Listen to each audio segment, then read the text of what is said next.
I'm Carol Egbo, historian for Oakland County Parks. Join me now for an episode of History in Our Parks.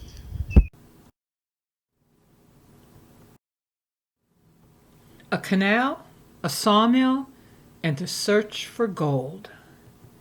A Highland Oaks County Park story. As historian for Oakland County Parks, one of my jobs is researching the land that became our parks. Recently, I've been working on the history of Highland Oaks County Park. Highland Oaks is located in northern Highland Township, along Milford Road.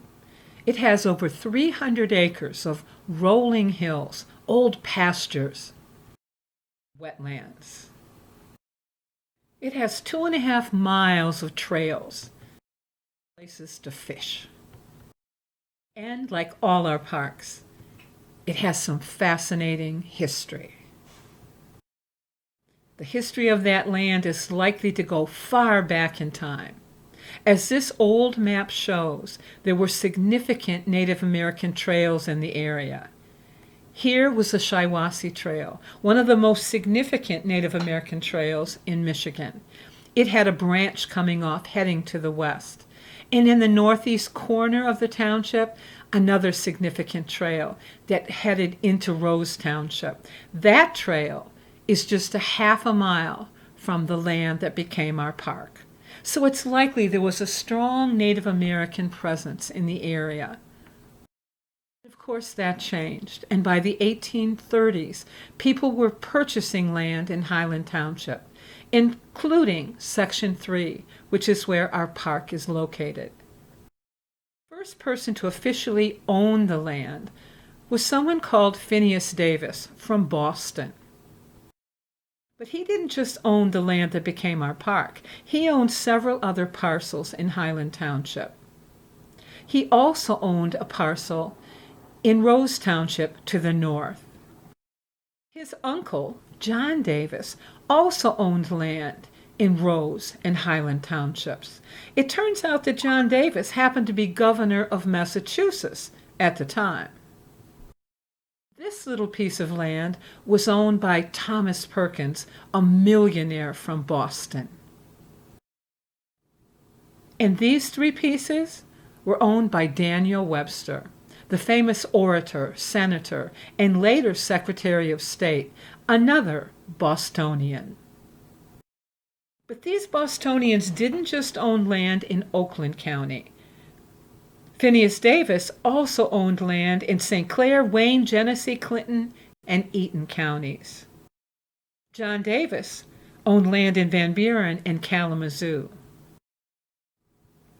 Daniel Webster owned land in several of the same counties as Phineas and John Davis, but also land in Oceana, Kent, and Allegan counties. And Thomas Perkins, he owned land in several of the same counties as the others, but he also owned land in Jackson and Monroe County. What were these wealthy Bostonians doing buying land in Michigan? Well, these were land speculators, and there were a lot of them buying land in Michigan at the time. They were people who were hoping to buy cheap land in the Michigan Territory and sell it at a profit. Now, most of the land speculators never lived in Michigan. Most of them never stepped a foot in Michigan. I knew that was the case of Daniel Webster and Perkins and John Davis, but had Phineas Davis ever lived in Michigan? I wasn't sure. I didn't know much about him. I decided I needed to know more about who Phineas Davis was.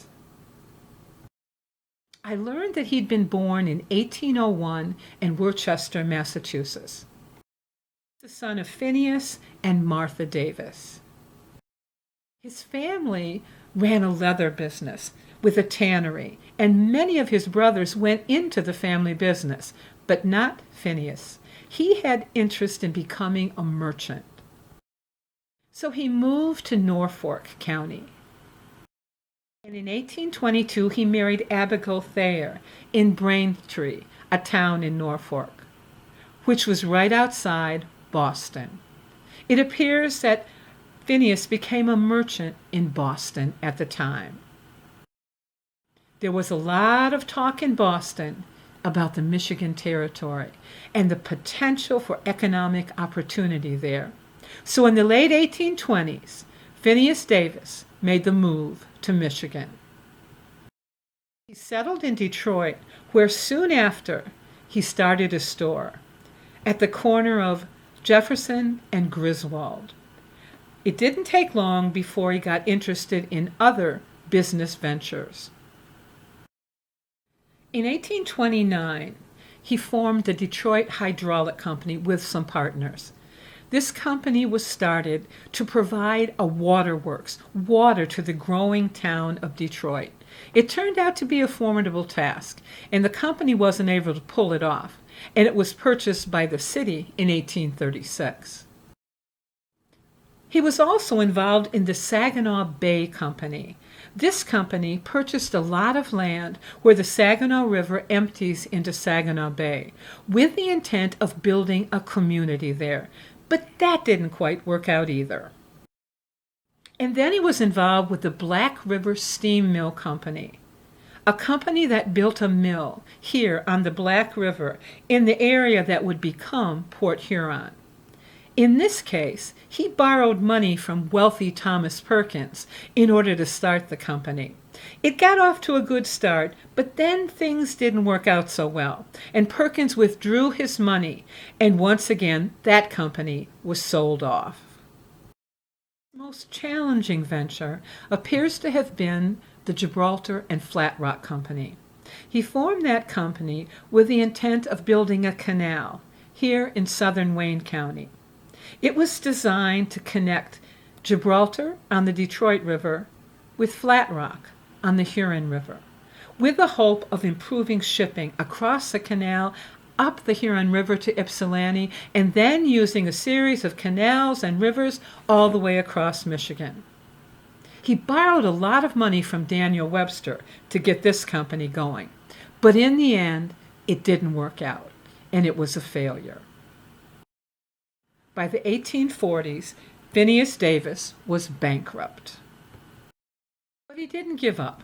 He moved to Pontiac and opened up a store again, selling everything from crockery to caps. It appears that didn't work out well, because by 1847 he had put his house in Pontiac on the market, which he described as one of the most beautiful and desirable residences in the village of Pontiac.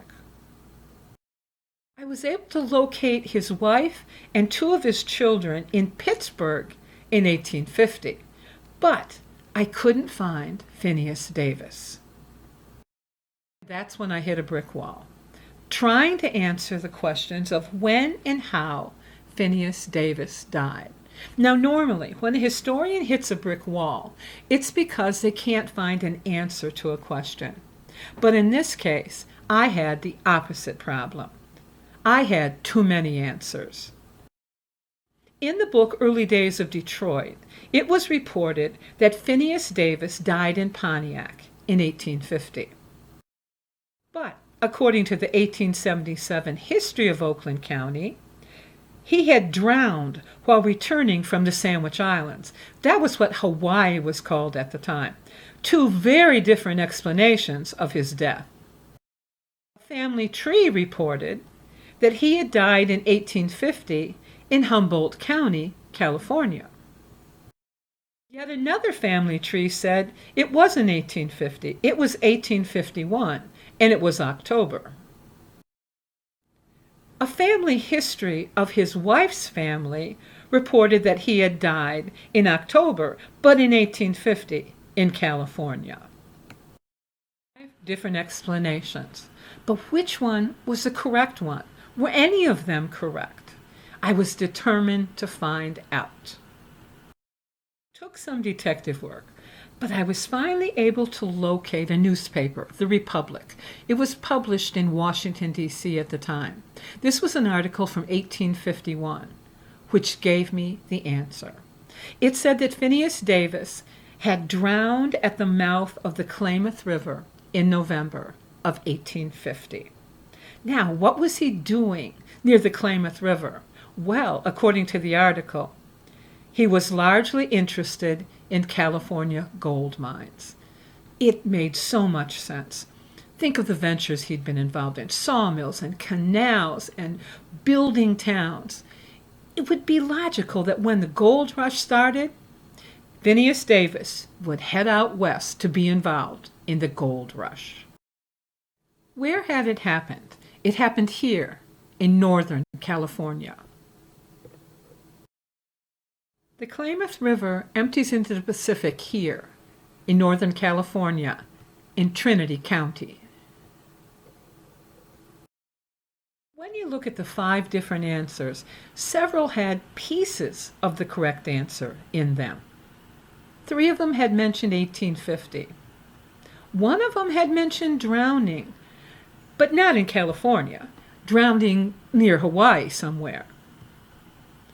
2 had mentioned California, and that was correct. But what about Humboldt County? He had died in Trinity County in 1850. But it turns out, in 1853, Trinity County was divided up, and part of it became Humboldt County. Even Humboldt had a little semblance of what had really happened. All of this, of course, a reminder that sometimes historical research takes a lot of detective work. If you're lucky, it might just lead you to a story like one of a canal, a sawmill, and a search for gold.